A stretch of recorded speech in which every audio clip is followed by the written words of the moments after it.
The reason I have a little doubt, just a little, is because he grew up and nobody knew him. Well, if I ever got the nomination, if I ever decide to run, you may go back and interview people from my kindergarten. They'll remember me.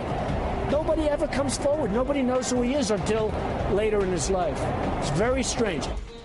So what's he up to? I'm into something here. I want to know what Trump is selling out there. It's not just a birtherism, whether he was born in the United States and came here 2 minutes later or 3 days later, whatever.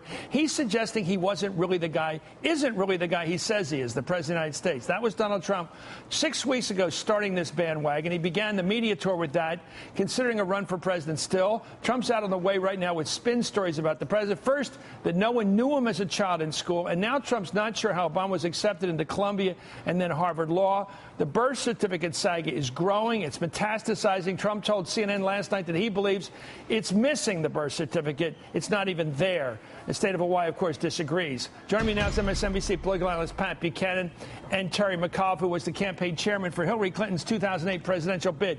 I want to start with Pat Buchanan because I am looking around for birthers, and I consider a birther, and this is my rule, Pat, my colleague, anybody who has questions, anybody who thinks this is a significant issue in this campaign coming up, this guy's identity as a fellow American. Is it a significant question to you whether he is, in fact, a fellow natural-born American? Oh, no. Question as to... Let's go to Terry. Pat, pick up with... Pat, get your mic off. Go ahead again. Say it again. Oh, I'm sorry. Look, I believe he was born in the United States, in Hawaii, and in that same week the newspaper said he was. But I have a real question. I'm puzzled why the President of the United States doesn't call the state of Hawaii, say, look, send the birth certificate to me, release a copy of it to the press, let's get it. No. Chris, I want to know why you don't even want to see it, and other people don't want to see it. I wouldn't mind seeing it. I wouldn't mind seeing a lot of things. But why do you think it's important that he go out there and ask and basically get extraordinary treatment, by the way, VIP treatment, and ask to see it? For the same reason you said, Chris, the issue has metastasized, for heaven's sakes. By the wackies. By Chris Matthews also. It's all over our network and every other one. Because it's an incredible assertion, Pat. It's an incredible assertion to make about the President of the United States that somehow, let's go through everything Trump said. I'm going to go through it later tonight by close. He is saying nobody knew him in school, that nobody ever comes forward and says they ever knew the guy, like he was some guy that never really went to these schools. There's a phony paper trail. What's that about, Pat? I'll tell you what. What's that about? He went to Occidental College. Then suddenly he shows up at one of the best schools in the country, Columbia. He vaults from there to Harvard Law School. Suddenly he's on Harvard Law Review. Suddenly he's the editor of Harvard Law Review. We've never seen any grades of the guy. These are legitimate questions. What I want to know from you, Chris, they got the grades at Harvard. Harvard Law let him in, and he was elected head of the Law Review. They had the records.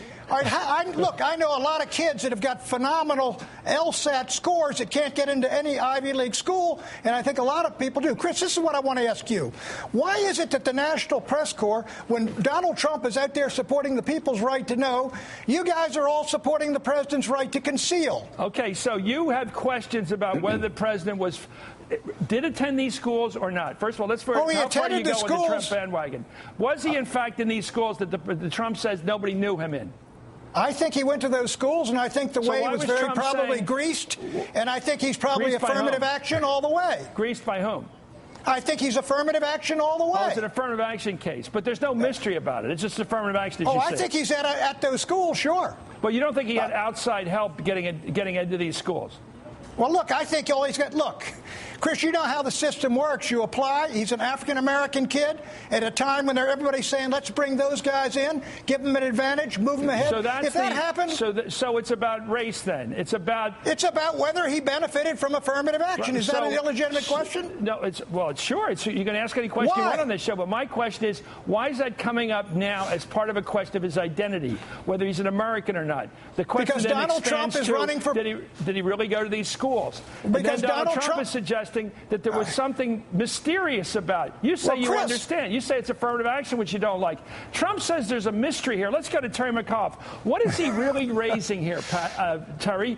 Because he raises the question he wasn't a popular kid in school. I'm working on this book on Kennedy. A lot of guys didn't know they went to school with him. And not everybody's a big shot BMOC walking around strutting, saying hello to everybody, learning everybody's first name.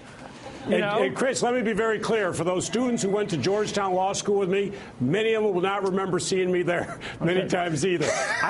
I hate to see the overtones of what's going on. Well, what are the overtones? Well, what's Pat talking about? He got special treatment. Listen, Barack Obama, magna cum laude at Harvard Law School. He was editor of the Law Journal. What I think the American public, and I'm not in the business of giving the Republican Party advice, but let them continue on this path, because to the independents and to the 17 million people who are not working in the jobs that they want to be working in, they think this entire conversation is ludicrous. And when it comes time to vote, they're going to pull the lever for Barack Obama, who's talking about jobs, national security. And here you have the fringe Republicans out here talking about issues that they're not talking about around their kitchen tables. Okay, people are worried about Pat, China I want to get back to and this everything else, and they're talking about this ridiculous issue. You suspect he wasn't qualified to get into Harvard. I admit these schools are hard to get into. He wasn't qualified to get in there. You suspect that he got to be head of the law review. You think that was some affirmative action number there too? Sure. Look, I've seen applications for law review that have special slots for minority students. That's you correct. think you've got a break there? That would be my guess. But, Okay. Chris, what I want to know is why is it your guess? Why do you keep you and Donald Trump? Trumpy says he didn't even write the book because he's not good enough a writer to write the book. Chris, what How do you I make these assumptions? He's not smart enough to be head of law review. He's not smart enough to write a book. Do you know how this bothers people that you make these charges? You're assuming a priori there's something intellectually deficient about this guy because he couldn't possibly have done all this stuff, and yet we watch him every day showing this kind of brains. Well, Chris, what I want to know is why you don't want to see the test scores, why you don't want to see any of these things. You're supposed to be a journalist. The people's right to know. I don't want to see his essays and his test scores. I read his book. Well, I mean, what am I supposed to become, a master of his paperwork? Would you not want to know if he was a beneficiary of affirmative action? Is that an illegitimate question? I'm sure. I bet you any money Kennedy got into school with some help. I'll bet you Franklin Roosevelt got into school with some help. It doesn't bother me. Well, I'm sure George Bush didn't. He didn't exactly hit a triple to become George Bush Jr. That doesn't shock me. But if Donald Trump is raising this in a campaign as an issue, what makes it illegitimate? He's got a right to raise any issue he wants. Because of the presumption you guys are making, there must be something spooky about this. How could this guy have become head of the law? I want to see some paper on this. You still want to see his basic paperwork to justify him being president. Chris, what is making this spooky is the White House stonewalling. Stonewalling? Take over here, Terry. Suppose the White House started issuing paper to these guys. Do you think they would stop asking for more? I'm just asking. No. And I think that's the position of the White House. But I go back to my bottom line. I love it that Pat Buchanan is continuing to talk about it because this is so offensive to independents and to people in this country today who want to worry about their job, who worry that China now owns $1.1 trillion of our debt. Our trade deficit last year with them was $250 billion. They're worried about their job. They're worried about their children's job. Sure. And this gibberish that they talk about on television is doing nothing. And other countries are moving at warp speed ahead of us on renewable energy, wind, electric cars. And we're sitting here talking about a man who was magna cum laude at Harvard Law School, whether he was smart enough to be president. He's got to run on his track record as president of the United States. He's already been elected. And the Republicans have got to put forth what they're going to do for America. And this is good for us because it's turning people off. Pat, the one thing I love about you is you do say exactly what you're thinking, but what you're thinking is what drives a lot of African Americans absolutely crazy about this country.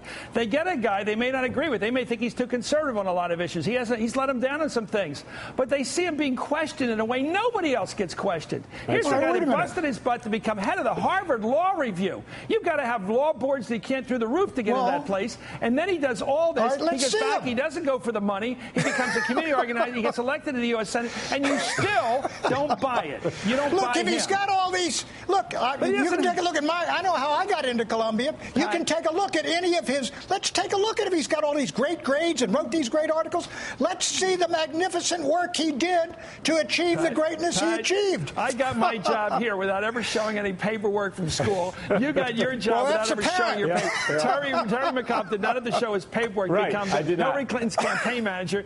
Most people do not have to keep carrying around with them buckets of paper to prove they exist. Donald Trump is saying this guy didn't go to the schools he went to. He did go to the schools, I guess. Figure. Oh, no, he says nobody knew him. Nobody knew him, and nobody will come forward and say they knew him. Terry, what is he charging here? Well, first of all, he's getting up to? He's getting press. He's trying to move ahead of the Republican field. Listen, Donald Trump has talked about some important things. China, they're moving far ahead of us, how we should deal with them. But by talking about these issues, I just think that marginalize them. Having Donald Trump in, talking about these issues is good for President Obama. It's good for the Democratic Party. I literally, if I could help fund Pat Buchanan and all the rhetoric he's putting out and the rest of them, we should do it. Because when people go vote, they vote about their pocketbook and how they're going to move forward. I got a question for Pat Buchanan. Sure. I was at St. Luke's Church in McLean the other day on Easter Sunday. Where was Pat Buchanan? That's what people want to know. I was down at St. Mary's at the real Latin Mass is where I was. You know that, Terry. Yeah. But look, let me ask you, you say are you running for the Trump governorship of Virginia next time? Well, listen, I'm very excited. As you know, the Washington Times front page story today, I was pretty excited. It's the first time I've gotten a good story. It's probably the first time you read the Washington Times, too. I actually bought it. I mean, it was actually good for me. I bought a copy for my mother and my 5 children. But listen, I'm focused on, as you know, I went to China, bought one of their big electric car companies, moved that manufacturing plant to America, now building U.S. jobs and selling product back to China. Terry McAuliffe. Anyway, thank you, Pat Buchanan. You've elucidated the birther thinking. Anyway, I think Donald Trump's becoming the whoopee cushion of the Republican Party.